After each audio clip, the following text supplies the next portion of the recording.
This president, this vice president, this secretary of state, we are intending to follow through. We're mobilizing the resources, the people, and the process to be able to make that happen.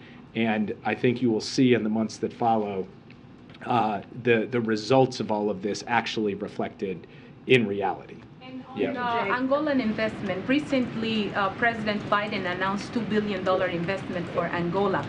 Will there be any more investment coming from Angola, or what the president really expects from this investment that he announced many times for Angola?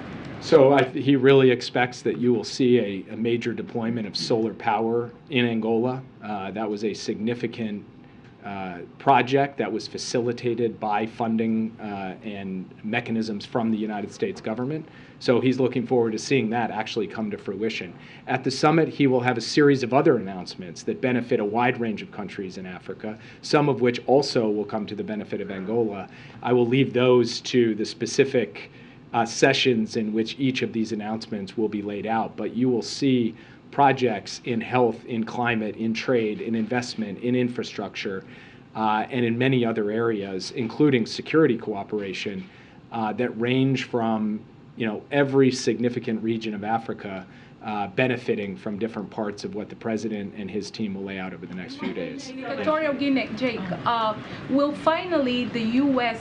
say something about the more than $19 million that the Equatorial Guinea paid to the U.S. government for vaccines, but those vaccines were never sent to Equatorial Guinea? Will this time the U.S. government say something about this money that is already in the U.S. government, but they never sent the vaccines to Equatorial Guinea, and the people still waiting for those vaccines? We will have the opportunity to speak with the delegation from Equatorial Guinea about any misunderstandings or misconceptions that may lie at the heart of your question. Yes. Thank you so much, Jake. Thanks for talking about Africa with us. First of all, as you know, a lot of African countries have held the line against condemning Russia. Has the U.S. communicated any possible consequences of maintaining that stance? Does any of that $55 billion play into that? What are the consequences if they continue to not choose a side in this? Look, we're not putting a gun to anyone's head. We believe that the war in Ukraine is a matter of principle, and it's not an American principle. It's a principle we all signed up to in the United Nations Charter. It's a principle of sovereignty and territorial integrity. So we will make the case with passion and persistence to every country in the world that they should speak out against these flagrant violations of the UN Charter. But we're not imposing conditionality from the point of view of this summit on decisions that sovereign countries make in this regard. We believe that we have actually been successful in pressing this case. In fact, from the first significant General Assembly vote of 141 countries condemning the invasion to the second significant General Assembly vote where you actually had an increase, 143 countries, even after several months in which people were describing, flagging international support for Ukraine, the numbers went up.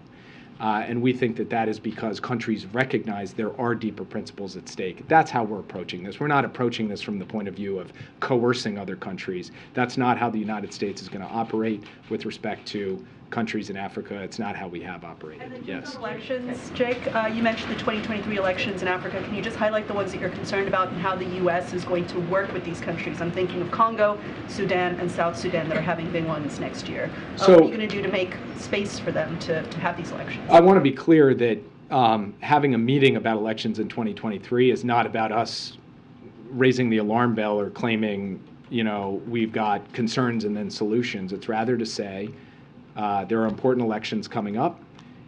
We would like to do everything we can to support those elections being free, fair, and credible.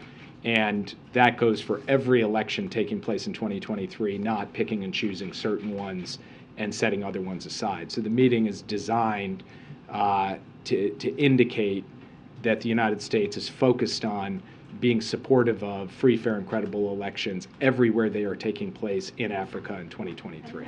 Yeah. Sorry, I've got a couple questions. Thank you, Jake. Another protester was executed in Iran, this time in a public square. He was hanged, and his trial was described as a sham. His accusation was he was waging a war against God.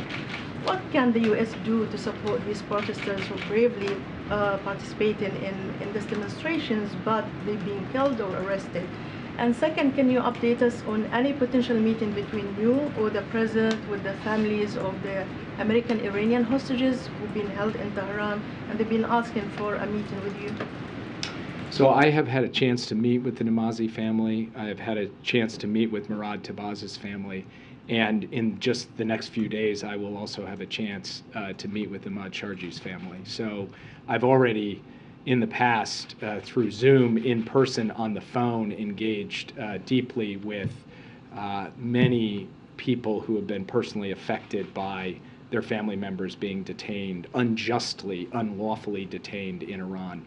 And this is something that I personally, as National Security Advisor, am deeply committed to across the board. I've spent dozens, if not hundreds of hours working on these cases, meeting with these families, and I will continue to do so as we go forward. And I make it a policy that any family that seeks a meeting at the White House with me will get one. Sometimes there are scheduling issues, but over the course of the past year, I have had the opportunity to meet with so many families from hostages and detainees in Russia and Afghanistan and Venezuela, Iran, and China and other places as well, and I'll continue to do that. On the question of what we are doing with respect to supporting the protesters in Iran, we have had a drumbeat of announcements relative to sanctions against those who are perpetrating these gross human rights abuses and this repression. We haven't just done so ourselves. We have coordinated and aligned with other countries around the world, building an international chorus of condemnation against what is happening. In addition, we have taken steps to try to facilitate the ability of Iranians to communicate both among themselves and then to communicate to the outside world what is happening in their country so that we can shine a bright light on and hold accountable those who are responsible. We will continue to do these things, and right from the president, who has spoken very directly, clearly, and passionately on this subject, on down, this government has made clear where it stands. It stands on the side of the rights of peaceful protesters, the rights of women to seek to vindicate their human dignity, and the rights of people everywhere to speak out on behalf of a better life, and we will continue to do that. But you pull your punches on China, and you won't say the same thing for the protests there, will you? Well, we have spoken about the protests in China and called for peaceful protests. We have spoken about Xinjiang. We've spoken about what's happened in Hong Kong. And in fact, what's just happened with respect to Jimmy Lai is, in our view, a violation of the basic law and the commitments that China made with respect to autonomy for Hong Kong. So this administration does have a very strong set of principles and actions that we've taken over the course of the past 2 years with respect to the People's Republic of China and the question of human rights. Thank you, sir. I wanted to ask you about the African Leader Summit, but first, just a quick follow-up. I'm curious, does the administration consider Viktor Bout to be a terrorist? Well, he's not listed as a specially designated national. What we consider him to have been was a convicted criminal, convicted of arms trafficking and other crimes, to serve a sentence. He served 12 years in detention. He was set to be released in 2029.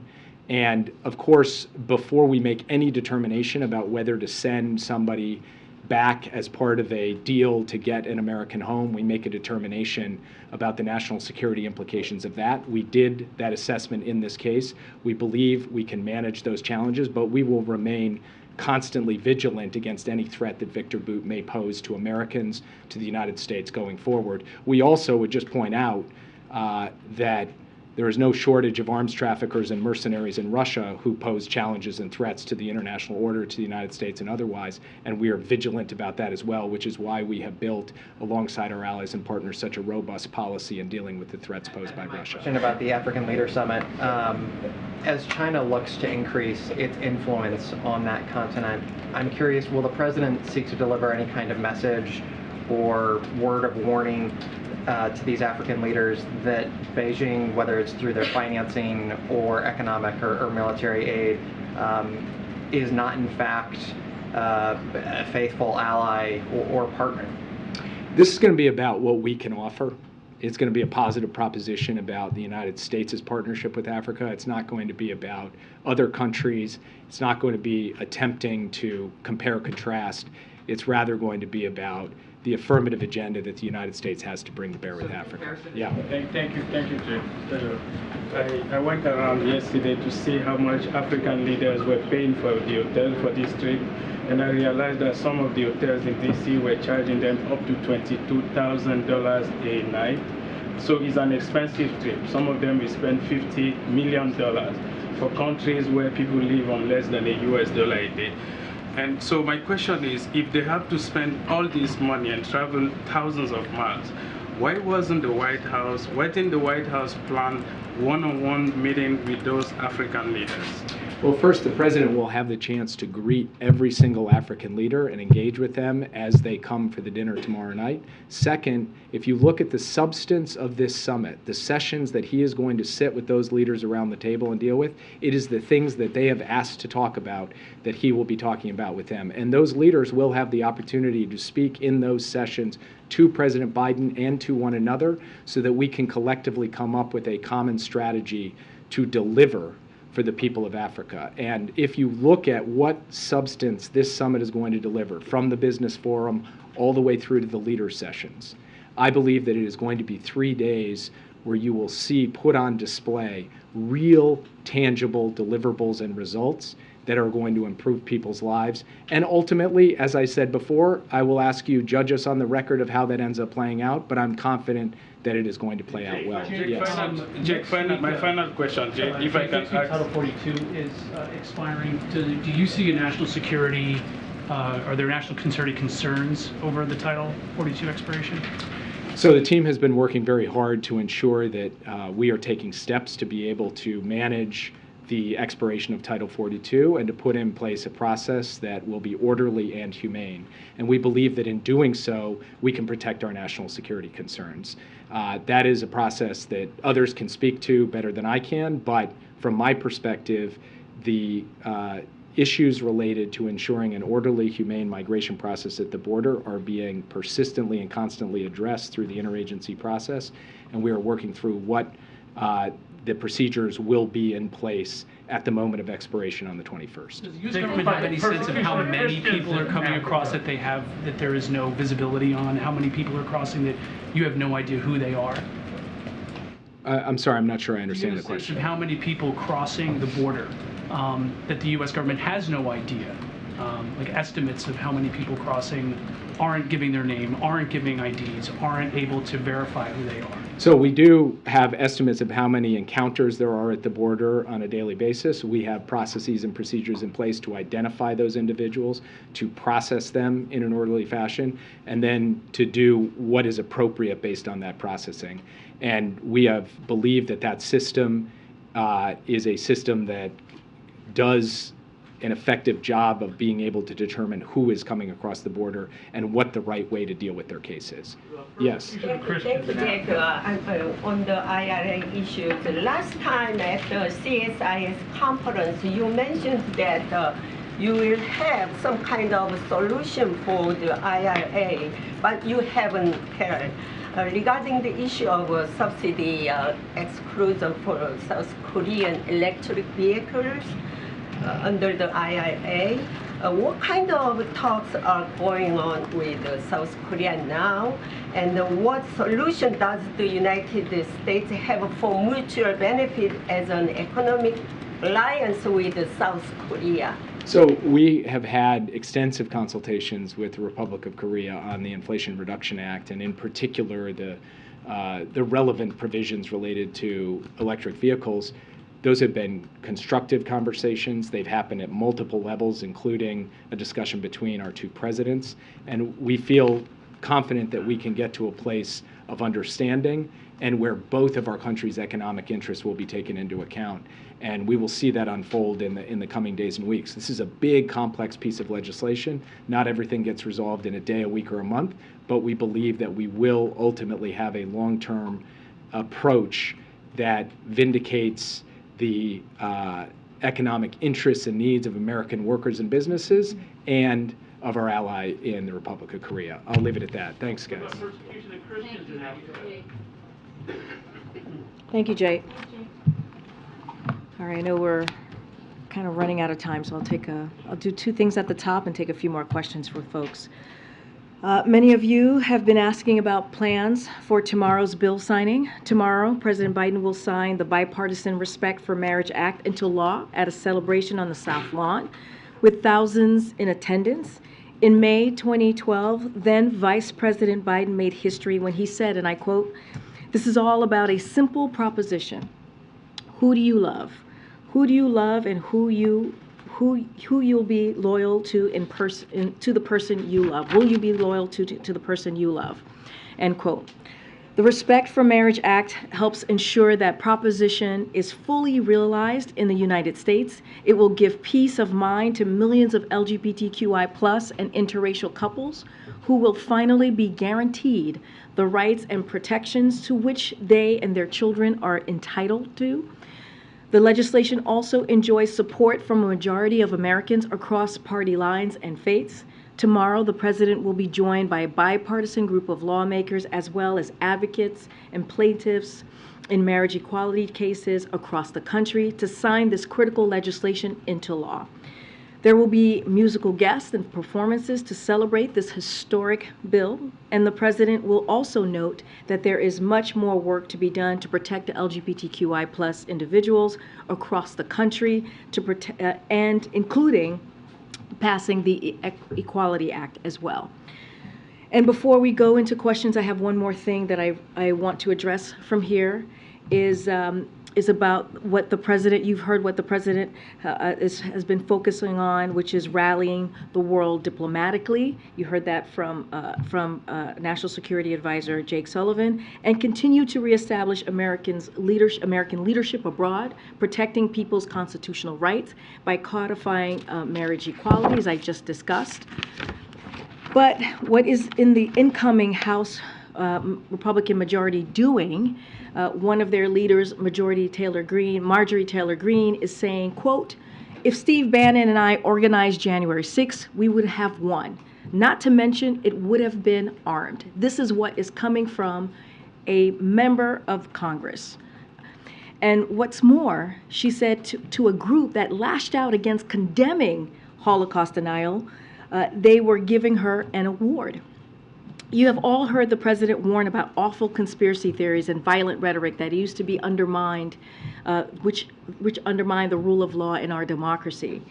It is just antithetical to our values as a country for a member of Congress to wish that the carnage of January 6th had been even worse, and to brag that they would have succeeded in an armed insurrection against the United States government. Violent rhetoric like this is also a slap in the face of the Capitol Police, the DC Metropolitan Police, the National Guard, and the families who lost loved ones as a result of the attack on the Capitol. And this is someone who is expected to have their committee positions restored. So we should let that sink in. Again, this is coming from a member of Congress. All leaders have a responsibility to condemn these dangerous, vile remarks and stand for our Constitution and also for the rule of law. With that, Sungmin. Who are the musical guests tomorrow? Yes. You're not going to tell us? I'm not going to share. Don't want to take away from the excitement, but it's going to be a celebrated event as the president signs this historic piece of legislation into law. And as I stated, there'll be thousands of people there, and of course we'll have musical guests, and it'll be a bipartisan also, bipartisan event and attended by lawmakers who helped to make this happen. And this is a reminder, if I may add, how when we do reach across the aisle, there are things that we can get done, historic pieces of legislation that we can get done, and we have seen that under this president. And so I think that's important to note as well. Yeah, sure. I just wanted to get the White House's perspective on the current government funding talks. Schumer talked about doing a 1-week CR. Democrats were going to release their own legislation but held off. Does the White House see these as encouraging signs for being able to get a broad omnibus by the end of the month? So look, we continue to encourage Congress to get a bipartisan deal done. We believe on the government funding. We believe there is still enough time to get that done. This is something that clearly Congress was able to do this time last year in a bipartisan way. But if they need extra days to get there, so be it. We got to remember this is not a partisan issue. The issues that we are talking about, we talk about national security. We just had Jake Sullivan here, as I just noted a second ago. We talk about public education. We talk about health care. These are, and veteran health services, to be even more specific. These are priorities for the American people. These are bipartisan issues that are critical to American individuals just across the country. So again, we encourage Congress to reach a bipartisan deal. I had another Africa Summit question. Reuters has reported in recent days that the Nigerian army has been running a secret, systematic, and illegal abortion program in the country since 2013.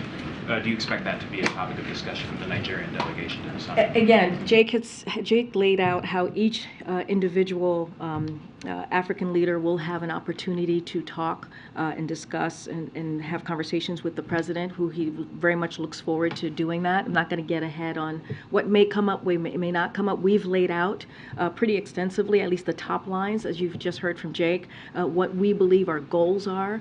We talked about the $55 billion that in new funding that we'll be providing to the continent in the next three years, which we believe is incredibly important. We talked about Johnny Carson, who is going to be the leader in making sure that what comes out, the deliverables that come out of this summit, is actually delivered, if you will.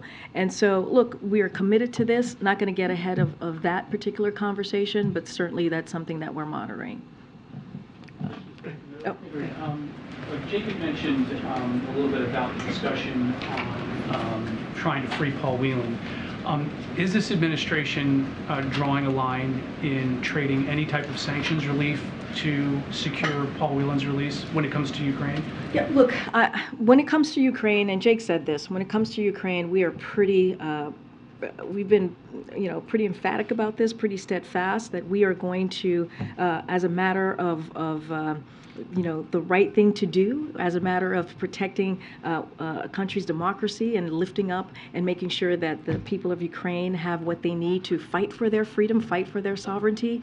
This is something that we've been doing clearly with our allies and partners. That won't change, and Jake kind of laid that out, I think, pretty clearly. As it relates to what we're discussing, what is being negotiated, when it as it relates to Paul Whelan and getting him home, I'm not going to get into negotiations from here. I'm not going to get into specifics, as Jake laid out as well. Look, we are committed to getting Americans who were being wrongfully detained and held hostage abroad home. That is a promise that this president has made. We have seen that across the almost 2 years of his presidency, with Brittany Griner, with Trevor Reed just in April. And so we're going to continue that and have those conversations, but in private, certainly not going to lay them out from here. To ask about the attack on the substation in North Carolina and whether the White House believes that the federal government should regulate substation security. I'm sorry, I'm having a hard time hearing you. Sure, let me take my mask off. I said I wanted to ask about the substation attack in North Carolina and whether the White House believes that the federal government should regulate security at substations instead of leaving it up to states and the individual utility companies. So look, I'm not going to, I know the Department of Energy is looking into this, the Department of Justice is looking into this. There is they're reviewing this process. I'm not going to get ahead of that. I would certainly refer you to those two agencies, but just not going to get ahead as they're reviewing that process. Okay. What's the president's thinking right now about the National Defense Authorization Act and the vaccine requirement? And clearly his position on vaccines is well known, and there's a long history of signing and passing the NDAA. Where's he at with that? So look, we've been very clear about what we saw happen with the vaccine mandate basically being removed or from the NDAA. We thought it was a mistake.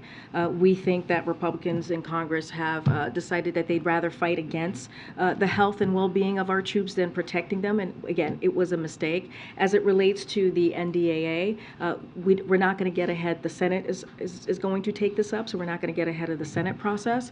But I've said this before. Look, when in the past, every year when the NDAA comes up, there are some provisions we support, some that we do not. The president will judge the bill in its entirety, so not going to get ahead of what the president's action is going to be. But we've been very clear about how we see the vaccine mandate. Can I ask you two things, kind of just check-ins on a couple of big policy issues? One is on Friday, the administration issued a fairly strong rebuke of a WTO decision that essentially said the steel and aluminum tariffs in place violated international rules. I just want to make sure I understand where the administration stands on steel and aluminum tariffs. And does it mean that essentially you all intend for those tariffs to remain in place indefinitely? So I saw that reporting, and so what we say from here. So we strongly reject the flawed interpretation and conclusions in the World Trade Organization panel reports that we saw that you're laying out there. The United States has held the clear and unequivocal position for over 70 years that issues of national security cannot be reviewed in WTO dispute settlement. The Biden administration is committed to preserving U.S. national security by ensuring the long-term viability of our steel and aluminum industries, and we do not intend to remove the Section 232 duties as a result of these disputes. Again, we reject the flawed interpretation that's been laid out. Relatedly, I know there was a lot of talk earlier this summer about the broad sweeping scale of China tariffs, and there was some expectation that those might be revisited after the president's visit. Do you have any update or timeline on what's going on, I guess, with the China tariffs as they are? No, I appreciate the question, and I understand as it relates to this, don't have anything to preview on that particular topic. More than 70 members of Congress sent a letter to the president on Friday asking him to take executive action to guarantee the real workers paid sick leave. Is it clear that there are steps that can be taken through executive action, or is the White House determined that this is something that Congress can only do? So first I want to say, the president is grateful to Congress for taking action to avert a rail shutdown and implement the benefits he helped secure for rail workers in the tentative agreement. So we are grateful to Congress for doing that. He's also grateful to Senator Sanders and Representative Bowman's continued advocacy for paid sick leave. The president has pressed Congress to advance the cause of paid sick leave throughout his administration. We've had many debates and discussions from the podium about his efforts in that realm. He's exploring all options here while working to build on existing bipartisan support in Congress to make paid sick leave a reality for all workers, including rail workers as well. Again, we are going to look at all options here. It is possible that executive action could be taken. You haven't ruled that out, that it can't be done. Don't have anything to announce or lay out on how we're going to move forward. What I can say is we are going to look at all options, and we are very, very grateful to Congress for helping to avert this rail shutdown, which would, as you all know, would have had really disturbed our economy in a way that would have been not great, not helpful, clearly for American families across the country. And look, this is an issue that the president has been fighting for when it comes to paid leave for all Americans throughout the last almost 2 years of his administration, and we're going to continue to look at all options. Has the president been briefed on the news coming out of the Department of Energy tomorrow on the fusion development at the Livermore Lab? So just a couple of things on that. As you know, the Department of Energy's analysis is still ongoing, so I'm unable to provide details of confirmation at this time. Secretary Granholm will have more details to share tomorrow when the process is complete. I'm not going to get ahead of that at this time. Is the president going to have the end of year press conference? If so, when? If not, why not? Say that, I'm so sorry, say that one more time. Is the president going to have the end of year press conference? End of year. Oh, I'm so sorry, end of year conference. Not, why not? I don't have anything to preview on that or to announce on an end of year press conference. When we do, if we will, certainly we'll share that with you. Okay, thank you for your question. I'll take a couple more. Go ahead, Courtney. Thank you. The foreign traveler vaccine requirement is set to expire at the end of the month. Is the president going to renew it? Are you going to let it expire? What's the next step? Don't have anything to preview on the next steps on that particular question. Once we do, we'll certainly share that. And I also wanted to ask you about the ongoing negotiations in Congress about the child tax credit. Can you talk about where you are on that and what some of the sticking points have been? So as I said over a month ago, I believe from the podium, our position is simple. If Congress is going to extend tax cuts and tax breaks for business in the lame duck, they must include tax relief for working families. That's the way we see this process moving forward. Some sort of tax credit for children is the most direct way to do that. And as I have noted before, there are several proposals from both Democrats and also Republicans to provide such relief. It is not clear to us if Congress has an interest in pushing a tax bill in the remaining 2 weeks. Our point is simple: no tax breaks for businesses without tax relief for working families and children, and that's where we're going to continue to be on this. And if I can follow up with one more, do you feel that, I know that some of the conversation has been around limits for the child tax credit on who qualifies based on income. Do you feel that the IRS or Treasury would be prepared to administer such a tax credit given all the different demands that they have and now adding on more restrictions as opposed to it was much more broad earlier? So I'm not going to get ahead of what the process might look like. What I can say, definitively of how we see this process moving forward, at least in Congress. Again, we are, we're not clear if this is going to happen, but we've pretty much laid out our belief or how we see this moving, which is no tax breaks for businesses without tax relief for working families and children. Just not going to get ahead of what can potentially, how this process is going to work through the federal government if and when this were to happen. Go ahead, Alex, in the back. Thank you, Karine. As you know, Elon Musk launched a series of attacks on Dr. Anthony Fauci over the weekend, calling for his prosecution, and then he shared some other memes about him and suggested he's lying about the origins of the coronavirus. What's your response, first of all, specifically to the attacks on Dr. Fauci, and second, how is your view of Twitter as a sort of public forum and a forum for yourself and for the president and many other officials here? How are those views evolving? So look, we've been very clear about this. These attacks, these personal attacks that we have been seeing are dangerous on Dr. Fauci and other public health professionals as well. They are disgusting and they are divorced from reality. And we will continue to call that out and be very clear about that. Again, these are incredibly dangerous, these personal attacks that we are seeing. Dr. Fauci has served under 7 Republican and Democratic presidents. We cannot forget that. He has given his almost entire career to civil service, as a public servant. His work on infectious disease from HIV/AIDS to COVID has saved countless lives. And, it's unfortunate that he has, we are fortunate, I should say, that he has devoted his career and his life and his exceptional talent to America's public health. And that's what should be discussed right now. That's what we should be thankful to him about. And again, these are incredibly dangerous and should be called out. I'll leave it there. Thanks, Karine. Appreciate it. We know the Respect for Marriage Act is going to be signed tomorrow on the South Lawn. But, and the president himself, he told me the other day that he disagrees with Catholic bishops. The bishops, of course, believe that it will harm religious freedom. But that said, it's going to be signed. We know it's a done deal. But what does the president say to religious organizations who fear they will now be targeted or discriminated against by the government for their beliefs in traditional marriage? So, look, on his first day in the White House, the president signed an executive order on preventing the combating discrimination against LGBTQI+ Americans.